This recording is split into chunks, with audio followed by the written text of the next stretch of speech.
Ron DeSantis says he will continue his campaign even after the heavy defeat in Iowa. Ron DeSantis and his allies, trying to rebound from a crushing defeat in Iowa, moved Wednesday to shake up his operation once again.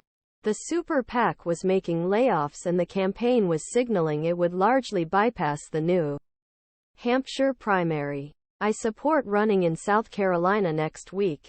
The change strategy appears to have opened up head-to-head contest New Hampshire that Nikki Haley had been hoping for against former President Donald J.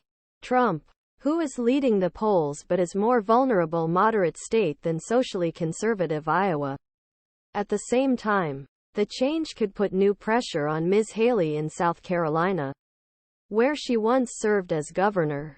The maneuver may not ultimately have much of an impact. Race which Mr. Trump has an edge. The polls won the Iowa caucuses on Monday by a staggering 30 percentage points and spent Wednesday court for one of several cases involving Judge.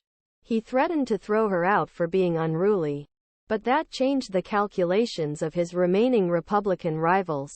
As Mr. DeSantis' team licked its wounds Wednesday, his super PAC, Never Back Down, scaled back operations in several locations, including Nevada. Other staff, including nearly the entire online war room team, were also laid off. A person with knowledge of the matter said, "It is unknown how many people lost their jobs in total."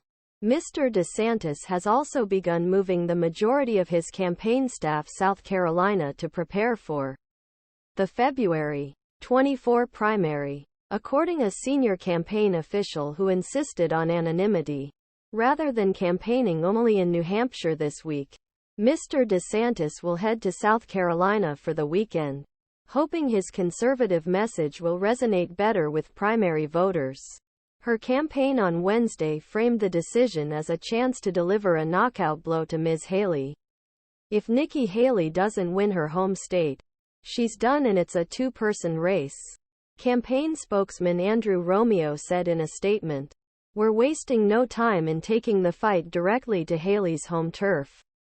But the move showed that Mr. DeSantis had all but given up on competing in New Hampshire, where his poll numbers are so low that he trails Mr. Trump and Ms. Haley by single digits. Mr. DeSantis had a busy schedule. After campaigning in Wednesday, he and his team now plan to spend Thursday off the road, hold more New Hampshire events on Friday, and then travel most of the weekend to South Carolina before returning Sunday. He said, in Derry he was still trying to establish his New Hampshire bona fides. "We're excited to be here," he said after a well-rehearsed 5-minute anecdote about his family's involvement with the revered Boston Red Sox in New Hampshire.